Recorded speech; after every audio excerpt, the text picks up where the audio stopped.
Hello दोस्तों, स्वागत है असरार पाठशाला में। आज हम लोग समझने वाले 2019 में जितने पूछे गए वो हिंदी व्याकरण में और हिंदी का जितने व्याकरण से एमसीक्यू पूछे गए नहीं ऑब्जेक्टिव क्वेश्चन प्रथम पाली का हम लोग 3 मिनट के अंदर करते हैं। ठीक है।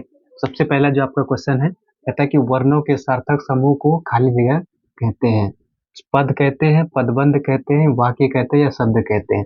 तो इससे क्या कहते हैं हम लोग? शब्द कहते हैं। वर्णों के सार्थक समूह को शब्द कहते हैं। ठीक है। दूसरा, उत्पत्ति की दृष्टि से शब्द के कितने भेद हैं? तो उत्पत्ति की दृष्टि से कितने भेद? एक है, दो है, तीन है या चार है? तो कितने भेद है? ये चार भेद है। ठीक है। उसके बाद तीसरा क्वेश्चन है कि लाल पीला होना मुहावरे का सही अर्थ है।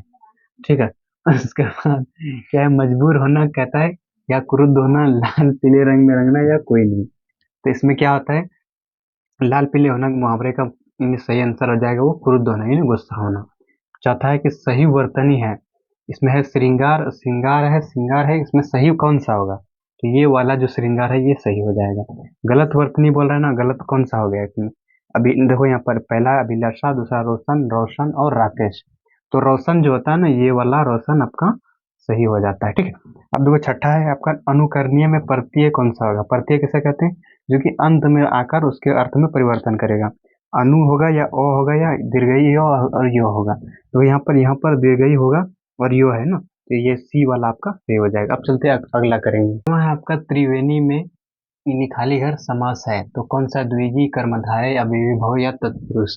तो त्रिवेणी जो हो जाएगा ना वो द्विगु हो जाएगा। ठीक है।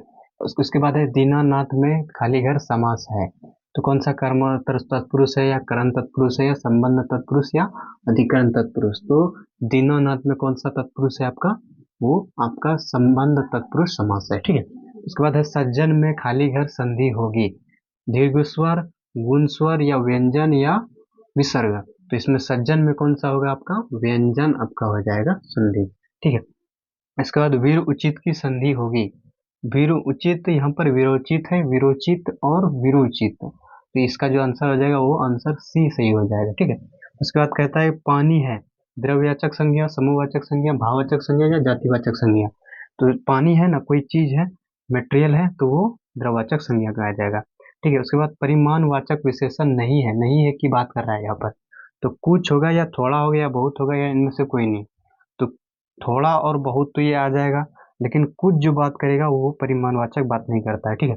तो उम्मीद करता हूँ आप लोगों को ये 12 ऑब्जेक्टिव जो प्रथम पाली में पूछे गए थे ये जानकारी अच्छी लगी होगी। तो हमारे चैनल को सब्सक्राइब करो, दूसरों तक शेयर करो और लाइक करना ना भूलें।